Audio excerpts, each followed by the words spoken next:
Benny's all clean. He's all washed and rinsed and ready to dry. So what I do is I use a chamois to get off the bulk of the water, and then a towel. And then I'm going to be using my high velocity dryer. And I wanted to share some tips with you on using the high velocity dryer. There are several brands of high velocity dryers. I use the Easy Dryer, and it is variable. It turns on, and I can turn it on high or low. It's adjustable, and that's a good thing for me for various dogs and various parts of the dog's body. It's also known as a forced air dryer as well. It's very powerful, and it's used to, well, rapidly dry a dog. So this rapidly removes the water off a dog's coat. It also helps straighten the coat and loosen mats. If they got mats, the mats will become looser, and that way, if you have to clip your dog afterwards, you don't have to clip them too short. You can leave it a little bit longer. If the mats aren't too bad, it'll loosen the mats. And it also, this is great for double-coated dogs. It removes all that dead coat. I suggest a dryer that has a variable button that you can use, on high, full speed, low speed, medium. I never really use it on full speed. It depends on the size of your dog and if your dog is sensitive or not. And most Air Force dryers come with various tools that you attach to the end of the hose. This is a condenser. This is the most powerful one. It's condensed. You can see this smaller hole. I don't recommend these for poodles much unless your poodle has like 10 feet of hair, but sometimes it mats the hair and you got to be careful how you use it. I usually use these on the double coated dogs. And this is the water pusher. There's different names. I rarely use these two, but I will be using this one today just to show you. And usually the end, I usually use just the end. These are very powerful. And when you're using the high velocity dryer, you want to use like ear protectors for yourself. Put some earmuffs on and protect the dog's ears. It's very loud, especially if your dog's a senior. They are known to have like seizure. We call them dryer seizures with the noise. The noise really affects me because I've been grooming many years. So you just have to protect the dog's ears and your own ears. So what I do for my dog's ears, I use cotton balls. Wheaty baby. I always pluck the ears after because the hair can help, drown out the sound. So he does have hair in his ears right now. I put the cotton there. One ball in each ear. Sometimes you can put two. They got pretty big like ear openings. But then I use this called hoodies. And this will help soak up some of the water on the ears because the ears do take a long time to dry. Hello, I don't want to pull his skin. So I'm just pulling his hair out there. And then his ears will dry a little bit as well. There we go. Yay! Okay, I gotta get my ear protection on too. So first thing I'll show you how I use it because I will, mute the sound down because it's very loud. Turn around, buddy. You're good. Good to go. So this is the water sweeper, and you can see it's flat. So you want to use the wide part. So what you do is you're going to sweep off the water. You're just going to make these long passes over. And you can do it a few times, and you can go backwards as well. Whatever you like. If you're going to go down this way, don't do it this way. Just turn. You want to have the flat nozzle on the widest part going up and down the dog. So I usually like to start behind the neck, work my way down, go down here, do the legs, do the belly, down here, the tail, and all that, and just keep repeating it until most of the water is off.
So there, I did some. I did just want to mention, I didn't mention before, when you're drying the dog, you don't want it too far away, because when you put it far away, it's just not going to give it a good dry. You want it as close to the roots as you can. You can even sometimes just even touch the dog's skin, but with the force of the air, it rises up the dryer.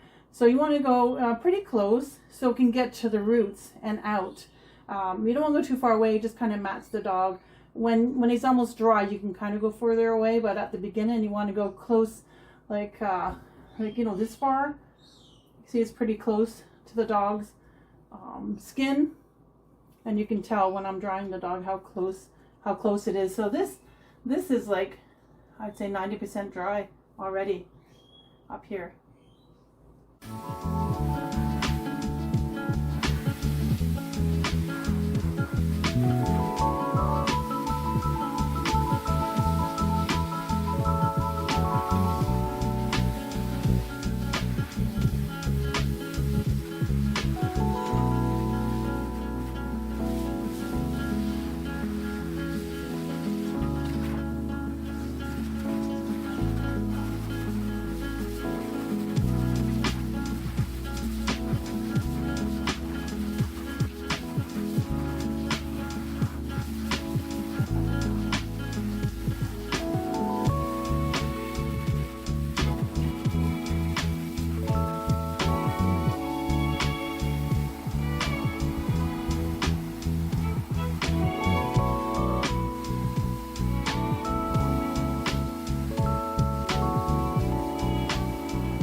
Now when you're doing the legs, you could see that I am going like up and down, right? Up and down, which is totally fine, as long as the nozzle is flat again. Using the wide width, you don't want to go this way. It's not going to dry very much. So when I do the legs, I get the inside of the opposite leg. From here and here, you can get the opposite leg on the inside, and the feet as well. So since he's in the tub, it's wet here as well. You can just blow the water down the drain, and then he's not going to be fully dried in the tub because it is wet. So I will finish drying him on the table. But basically you just go up and down, and then you go on the inside of the opposite leg, and that'll help you when you turn the dog around. That part will be more dry, and then when you turn the dog around, you can dry the inside of this leg that you're drying now. And you're still going to get the back and the back of that leg. I just got to change positions. But that's how I do the legs. And I'll show you how I do the tail. When I do the tail, come here, sweetie. I like to hold the hair and go downwards. You gotta be careful you don't knot it, because if you just twirl it around and go up and down too much, it'll get all matted. So I can hold it, and I just hold the hair. There's still a lot of water in there, and just blast away that way.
on the table now, so I can dry the rest of him. And I put a towel on the table to soak up the water from his feet and the water falling below so he can dry quicker. And that's something you can do when you're drying your dog. Put a towel below it to catch the water that's spraying from their coat. So now I'm just going to use the high velocity quickly over here. I used it a little bit. I didn't show you yet, but it's the same as the other side. So I'm just going to blast them up a little bit more where it's really wet, and then I'll show you what I do after that.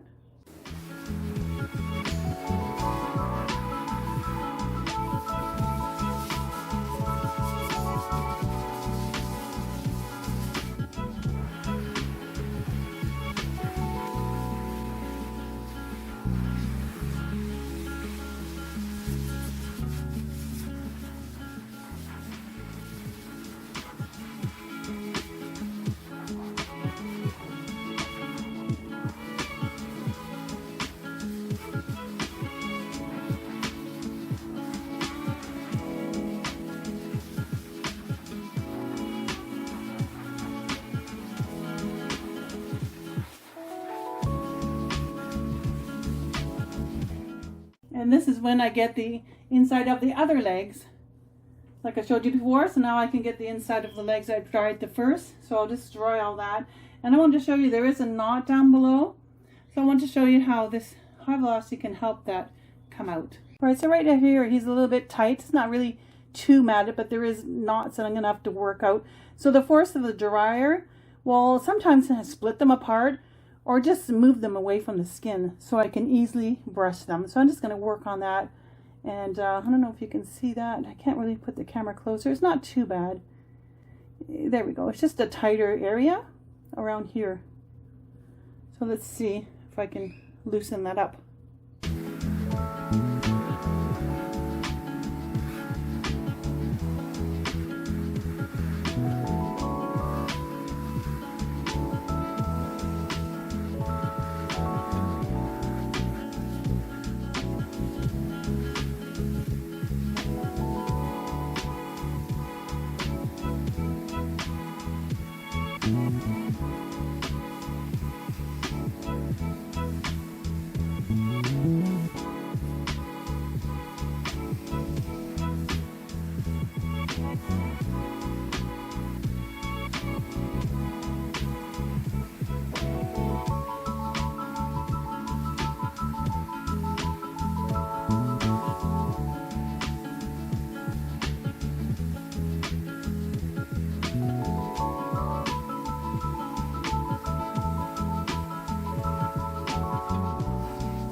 So I'm not sure if you couldn't see that, but the force of the air was pulling or pushing the knots further out. So if you ever have to clip a dog leg shorter, you can wash them, high velocity them, and then, you know, like I was saying, the velocity will blow the knots away from the skin. So if you're going to clip them, you can use a longer blade instead of a short blade when you're doing it before the bath. It does help. And sorry, my dryer's falling. And yeah, it seems like the knots are going to be easy to come out. Now, this is not going to work on dogs that are pelted or very, very tight mats. Some knots cannot come out at all unless you shave them out. Just these kind of mats, the tight hair, little tiny knots. Yes, it'll help.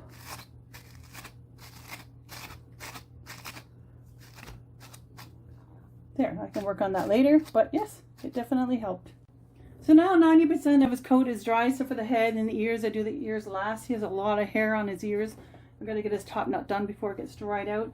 So what I need to do now is straighten this coat more. I take off any attachments that were on the end of the hose, and now it's just a round little circle. So basically I can go any which way, it won't matter because it'll get dry. So what I'm trying to do is get his hair as straight as I can get it.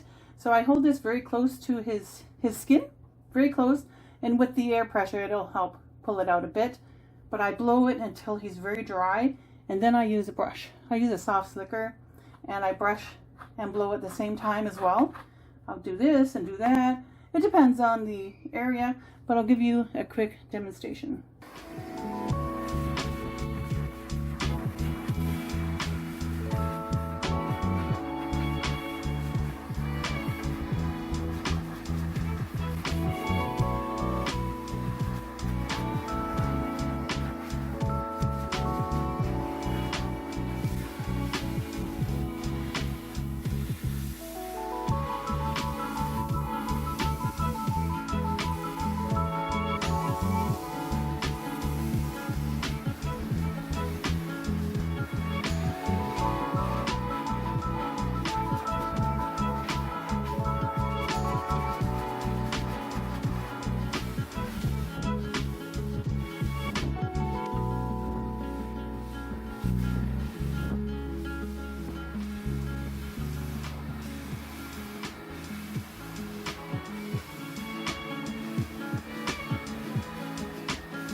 This top knot is getting dried out, so I'm going to dry that as well. I'm going to use a high velocity without an attachment. And I'm just going to put the power on lower so that, you know, it's not so frightening for the dog.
You can see how much fluffier his top knot is. So I have to continue drying that, and then I'll go down his neck. I like to use the no nozzle. I don't want to put the nozzle here. Sometimes it might go up a little bit. And then I gotta dry the ears. Ears are the last thing. When you dry the ears, if you got long ears on your dog, it's best to hold the ear underneath and just dry, go down, go all the way down. Just be careful not to make knots. You don't want to go in circles. You can just go up. And sometimes I do a little bit of like this, but not a full circle. It'll just twist all the hair. So you can hold it, just go down, and then you flip it like this, and then you can dry it. Always just going with the length of the hair outwards.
Once your poodle is dry all over, you want to get the appropriate brushes and brush your poodle all over. If there's any knots, you can use, a brush like this one to get out the knots. And there's various brushes that you can use. Lots of different brands. They all do different jobs. You want to thoroughly brush your poodle all over. That way you can check for any damp spots that you missed and dry that appropriately. And then the last step is to comb your poodle. It's best to have a combination comb where the teeth are further apart on one end and they're closer together on the other end. You want to finish with this one. You don't want the teeth too close together because it'll pull out hair. So you have to get the appropriate one. So once you brush your dog, you brush them first, then you use the wide part of the comb where the teeth are the widest. Then you finish with this side. See it glide through?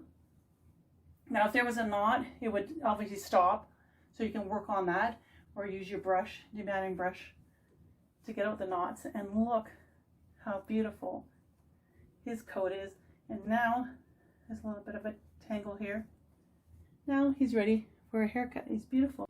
Look how fluffy his ears are. He's got a lot of hair.